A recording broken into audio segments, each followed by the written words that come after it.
శ్రీ పరాభవనామ సంవత్సరంలో ధనుస్సు రాశి వారికి ఎలా ఉందో తెలుసుకుంటాం. ధనుసు రాశి మిత్రులారా, మీకు ఉగాది శుభాకాంక్షలు. ఆదాయం 14, వ్యయం 11, రాజపూజ్యం 5, అవమానం 6. ఒక రకంగా మిశ్రమంగా కూడా చెప్పుకోవచ్చు. కానీ శ్రీ పరాభవనామ సంవత్సరంలో ధనుసు రాశి వారికి జాగ్రత్తగా ముందు సాగాల్సినటువంటి సంవత్సరం. అన్ని రంగాల వారు ఫస్ట్ మీ ఆరోగ్యాన్ని జాగ్రత్తగా చూసుకోండి. ఫస్ట్ వాహనం నడిపేటప్పుడు జాగ్రత్త. ఏంది గురుగారు, కొత్త సంవత్సరంలో పంచాంగ శ్రవణం విని జాతకం తెలుసుకుంటే, అవును కదా, అర్ధాష్టమ శని నడుస్తుంది కదా, కాస్త జాగ్రత్తగా ఉండాల్సిందే కదా. ఒక 2 గ్రహాలు బాగాలేదు, మిగతా కూడా కొంచెం అనుకూలంగా ఉంది, కొంచెం జాగ్రత్తగా ఉండాల్సిందే. దానివల్ల ఏదో ఊహించుకోకుండా ఏమో అపోహ జరిగిపోతుందని జాగ్రత్తగా ఉండాలని చెప్పాను, అంతే. దాని మీరు ఊహించుకోకండి ఎక్కువగా. ఈ సంవత్సరం నుంచి మంచి అవకాశాలు పోస్ట్ ఆఫ్ ఇయర్ జూన్ తర్వాత మంచి అవకాశాలు రావుతున్నాయి. శని భగవానుడు ఈ సంవత్సరం ఎక్కడ ఉన్నాడు? మీనరాశిలో శని 4వ స్థానంలో సంచరిస్తున్నాడు. అందుకే అర్ధ అష్టమం, 4 అంటే అర్ధాష్టమంలో ఉన్నాడు. గృహ సంబంధ విషయంలో ఇబ్బంది పెడుతుంటాడు, మానసిక ఒత్తిడి ఇస్తుంటాడు, స్థిరాస్తి విషయంలో అల్లకల్లోలాన్ని సృష్టిస్తుంటాడు. ఇవన్నీ జరుగుతుంటాయి. ఇక గురు భగవానుడు 7వ ఇంట్లో ఉన్నాడు.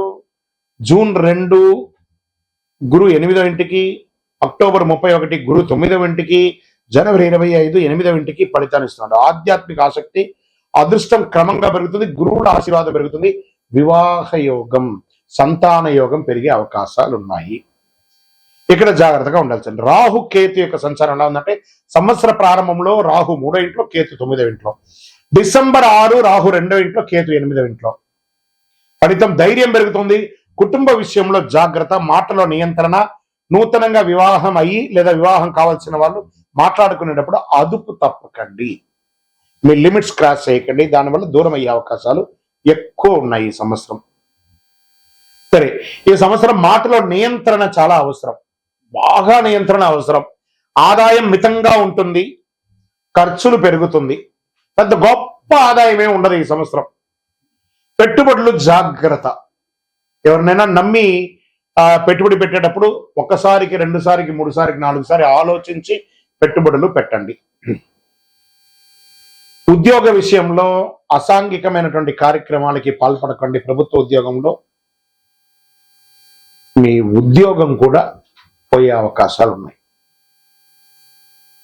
అసాంఘికం అంటే అర్థమైంది, మీరే దాన్ని అర్థం చేసుకోండి. ఏ రకంగా అంటే ఆ రకంగా తీసుకోండి. ఇంకా ప్రైవేట్ రంగంలో ఉద్యోగం పోగొట్టుకున్న వాళ్ళు, ఉద్యోగం పోతుంది, లే ఆఫ్ అని అనౌన్స్ చేసిన వాళ్ళు ఈ టెన్షన్తో బతుకుతున్నారు కదా, బాగా గుర్తుపెట్టుకోండి. భయపడాల్సిన అవసరం లేదు. కొంచెం 6 నెలలు అటు ఇటుగా ఉన్నా కూడా జూలై తర్వాత మంచి ఫలితాలు పొందుతారు, మంచి ఉద్యోగాల్ని పొందుతారు ప్రైవేట్ రంగంలో కూడా. ఇంకా వ్యాపారస్తులకి ఇది ఒక రకమైనటువంటి గడ్డు కాలమే అని చెప్పొచ్చండి. మిశ్రమమైనటువంటి ఫలితాలు. ఇదేంటి గురుగారు ఇలా చెప్తున్నారు అని అంటే, జరుగుతుంది కానీ ఇబ్బంది కూడా ఉంటుంది. దాన్ని దృష్టిలో పెట్టుకొని ఈసారి వ్యాపారం అంతా కూడా చేయాలి. మీ స్టాక్స్ అంతా కూడా డెడ్ స్టాక్ అయ్యే అవకాశాలు. మీరు ఇవ్వవలసిన వాళ్ళు బాగా ప్రెషర్ ఇస్తారు, మీకు రావాల్సినవి అంత త్వరగా రాదు. చూడండి, ఇది ఎంత ఇబ్బందికరమైనటువంటి వాతావరణమో అనేది మీరు చూసుకోవాలి. లోన్స్, చిట్ ఫండ్స్, ఇవన్నీ కూడా ప్రెషర్ వస్తుంది. ఎన్నో రోజులుగా పర్మిషన్ కోసం ట్రై చేస్తున్నారు చూసారా ప్రభుత్వం నుంచి, అది లేట్ అయ్యే అవకాశాలు ఉన్నాయి. పోలీస్ కేసు అయ్యే అవకాశాలు ఉంటాయి, లీగల్ ఇష్యూస్ వచ్చే అవకాశాలు ఉంటాయి. కేసెస్ ఏమైనా ఉంటే మీకు నెగటివ్ అయ్యే అవకాశాలు కూడా కొంతవరకు ఉంది.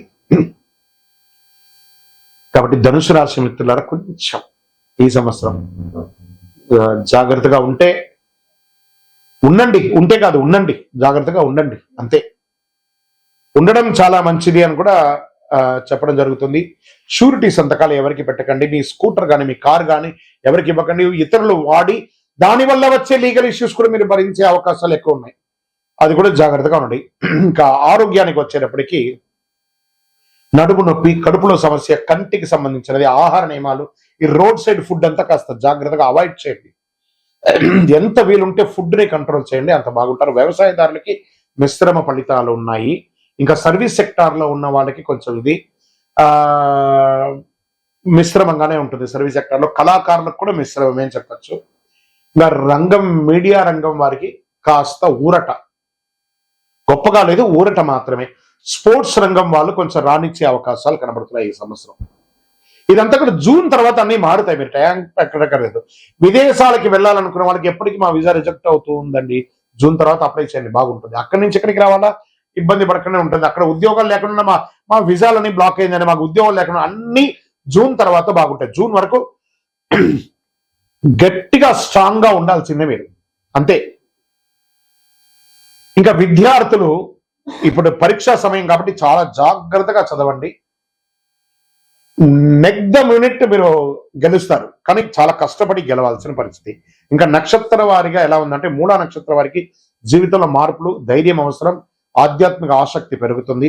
పూర్వాషాఢ నక్షత్రం గౌరవం పెరుగుతుంది, కొత్త అవకాశాలు, ప్రయాణాలు. ఈ ప్రయాణాల్లో వెళ్ళేటప్పుడు మీ యొక్క వాల్యుబుల్ థింగ్స్ అన్ని కూడా మిస్ అయ్యే అవకాశాలు ఉంటాయి, అవి కూడా జాగ్రత్తగా చూసుకోండి. ఉత్తరాషాఢ నక్షత్రం మొదటి పాదం ఉద్యోగ పురోగతి, నాయకత్వ లక్ష్యం, కుటుంబ సౌఖ్యం, మిశ్రమమైనటువంటి ఫలితాలు ఉన్నాయని కూడా చెప్పచ్చు. అదృష్ట సంఖ్యలు 3, 6, 9. అదృష్ట రోజులు గురువారం మరియు ఆదివారం. అదృష్ట రంగులు పసుపు మరియు నారింజ. పరిహారాలు ఏం చేయాలి? గురువారం గురు పూజ చేయండి.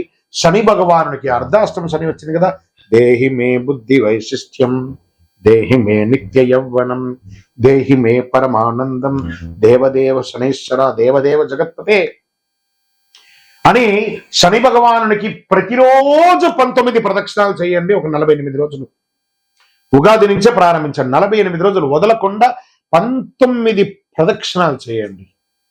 చేసిన తర్వాత రిలాక్స్ గా కాసేపు కూర్చొని ప్రార్థన చేయండి. శని భగవాన్ యొక్క ఆశీస్సులు సంపన్నంగా మీకు కావాలి, ఖచ్చితంగా కావాలి. దత్తాత్రేయ స్వామి వారి ఆరాధన చేయండి. పసుపు దానం ఇవ్వండి. ఆవులకి ఆకుకూరలు అవన్నీ పెట్టండి. ఇంకను సకల దోషాలు తొలగి ఆనందంగా ఉండడానికి మీ ఇళ్ళవేల్పు ఇష్టదైవం కులదైవ దేవాలయానికి వెళ్ళి ఒక మట్టి మూకుడు పెట్టి నల్ల నువ్వులతో ఒక నల్ల క్లాత్ లో ఉండ చుట్టి అందులో నల్ల నువ్వులు వేసి ఒక మూటలాగా చేసి మట్టి ముక్కులు పెట్టి నువ్వుల నూనె వేసి దీపం వెలిగించండి.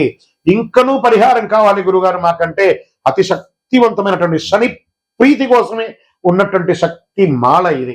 ఈ కరుంగాలి మాల 48 రోజులు పూజ చేసి సుదర్శన చండి సుబ్రహ్మణ్య భుజంగ పారాయణాలన్నీ చేసి మీకోసం అందించడానికి సిద్ధంగా ఉంది. ఈ మాల వేసుకోండి, దోషాలు తొలగుతుంది, అవాంతరాలన్నీ తొలగుతాయి, ఆరోగ్యంగా ఉంటారు, ఐశ్వర్యంగా ఉంటారు. ఇంకను మా వ్యక్తిగత జాతకం ఈ కొత్త సంవత్సరం తెలుసుకోవాలనుకుంటున్నామండి అంటే మీ పరిసర ప్రాంతాల్లో ఉన్నటువంటి సద్గురువుల్ని సంప్రదించి వారి దగ్గర అడిగి మీ జాతకం తెలుసుకోండి. లేదు గురుగారు మీ దగ్గరే తెలుసుకోవాలనుకుంటున్నాం, మీ పేరు, మీ date of birth, time of birth, place of birth మా డిస్ప్లేలో కనబడుతున్నటువంటి నంబర్కి వాట్సాప్ చేయండి, కాల్ చేయకండి. మా అడ్మిన్స్ మీకు రిప్లై ఇస్తారు. తప్పకుండా మీ జాతకానికి అపాయింట్మెంట్ ఇవ్వడం జరుగుతుంది. విజయోస్తు.